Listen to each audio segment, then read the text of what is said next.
कि गुर्जर समाज ने आरक्षण के लिए कितना संघर्ष किया था। महासभा के प्रधान जी और अन्य पदाधिकारी जब आरक्षण की बात करते हैं तो संपूर्ण बिश्नोई समाज वो आईपीएस में आ सकते थे, आईपीएस वाले आईएएस बन सकते थे। और आज जो इक्के दुक्के आ रहे हैं, अगर आरक्षण का फायदा हम लोगों को मिलता तो हमारी संख्या कहीं अधिक होती। परम श्रद्धेय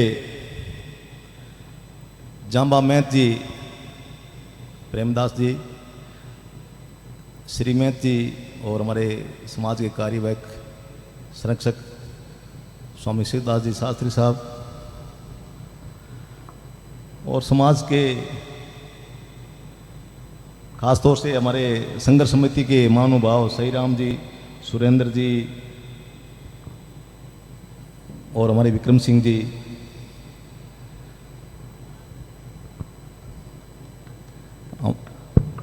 हमारे समाज के वरिष्ठ नेता परशुराम जी, भामा साहब, पप्पूराम जी डारा साहब, समाज के हमारे जमराव सभा के अध्यक्ष मोहम्मद जी साहब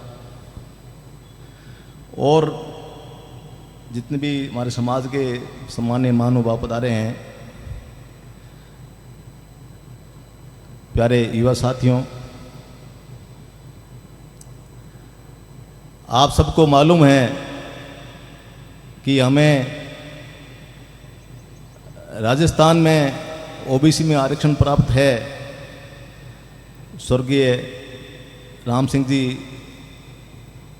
साहब ने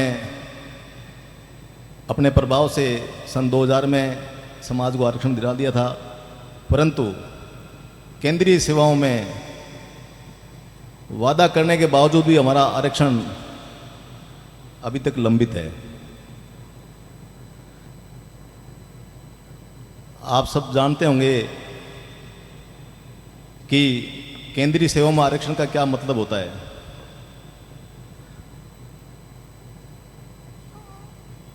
आज आज़ादी के इतने लंबे समय बाद में हमारी केवल एक महिला आईएएस बन पाई है, और वो भी इसी आरक्षण के अभाव में। राजस्थान कैडर नहीं मिला और सिक्किम कैडर में उनका पदस्थापन हुआ। इसी तरह से हमारे समाज के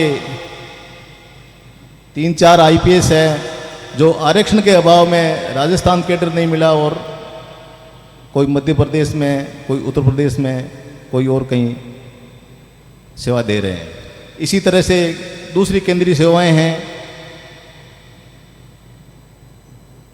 जैसे कोई कस्टम में आ रहा है, रेवेन्यू सर्विसेज में आ रहा है, तो वो आईपीएस में आ सकते थे, आईपीएस वाले आईएएस बन सकते थे।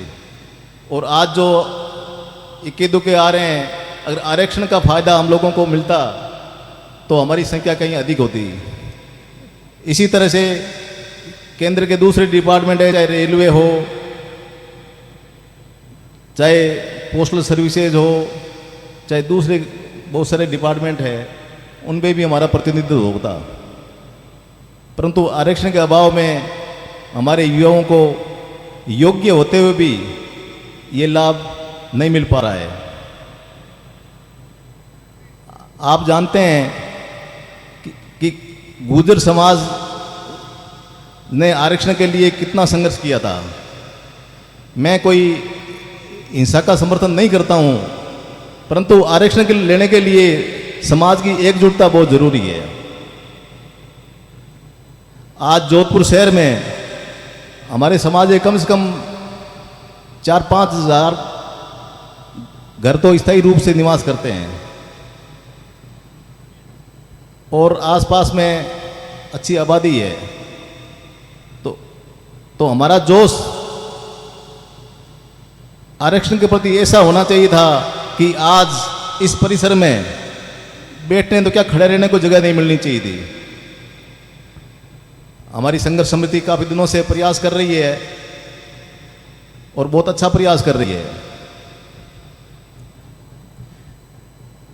इस आरक्षण के संबंध में महासभा ने एक समिति बनाई थी और जैसा कि हमने पढ़ा जसवंत सिंह जी के नेतृत्व में उस समिति ने काफ़ी कुछ काम किया भी होगा, परंतु पिछले कुछ समय से जो हमारी महासभा है, महासभा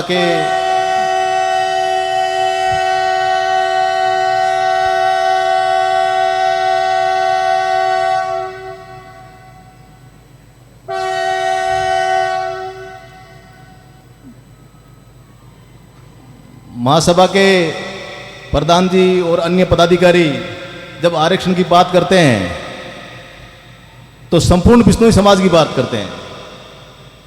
संपूर्ण बिश्नोई समाज हमारा मुख्य रूप से 5 राज्यों में रहता है, राजस्थान के अलावा पंजाब, हरियाणा, दिल्ली, उत्तर प्रदेश, मध्य प्रदेश में। आप जानते हैं कि केंद्र में आरक्षण लेने के लिए संबंधित राज्य सरकार की सिफारिश जरूरी है, रिकमेंडेशन जरूरी है। उन 5 राज्यों में मुझे ठीक से नहीं मालूम है, मगर राजस्थान की रिकमेंडेशन हमारी कांग्रेस सरकार ने 2020 में ही कर दी थी और निश्चित रूप से राजस्थान का केस बहुत ही स्ट्रांग है। पिछले टाइम जो टर्न डाउन हुआ उसके बहुत सारे कारण हैं, हमारे सुरेंद्र जी साहब बताएंगे, क्योंकि जाति और संप्रदाय के कारण हमारी कुछ बातें कंट्रोवर्शियल होने से उस टाइम केस टर्न डाउन हो गया था, वो सुरेंद्र जी साहब विशेष तौर से बताएंगे। अब चूंकि हमारा युवा जग्गा है और आरक्षण की महती आवश्यकता है, तो आरक्षण लेने के लिए हमको एकजुटता का परिचय देना बहुत जरूरी है। और एकता के लिए हमें ये जो आरक्षण की मांग है ये शहर तक नहीं, गांव तक पहुंचानी है। जहां भी हमारा समाज रहता है तो हर गांव का प्रतिनिधित्व होना चाहिए। जो हमारे युवा आज पढ़ रहे हैं, जो हमारे युवा बेरोजगार घूम रहे हैं और जो सेवा में हैं, उनको तो ज़्यादा चिंता होना चाहिए। और रिटायरमेंट को तो सारा भोगा है, उन्होंने पता है कि आरक्षण के क्या महत्व है। जोधपुर शहर में हमारे समाज के काफ़ी बच्चे पढ़ते हैं, कम से कम हजारों में ही हैं। फिर भी युवाओं की संख्या देखते हुए मुझे अभी कम लग रहा है। तो ये जागरूकता की और प्रचार प्रसार की कुछ कमी है, जिसको हमें दूर करना है। और हर युवा को, समाज के हर सदस्य को आरक्षण की जरूरत को, आरक्षण के लिए एकजुटता को और संघर्ष के लिए एकता बनाए रखने के लिए एक आह्वान पर दिए गए टाइम पर, दिए गए स्थान पर पहुंच करके और एकता का परिचय देना है। तभी हम इस आरक्षण के लक्ष्य को पूरा कर पाएंगे। यही कह के मैं अपना स्थान ग्रहण करता हूं। धन्यवाद। जय हिंद।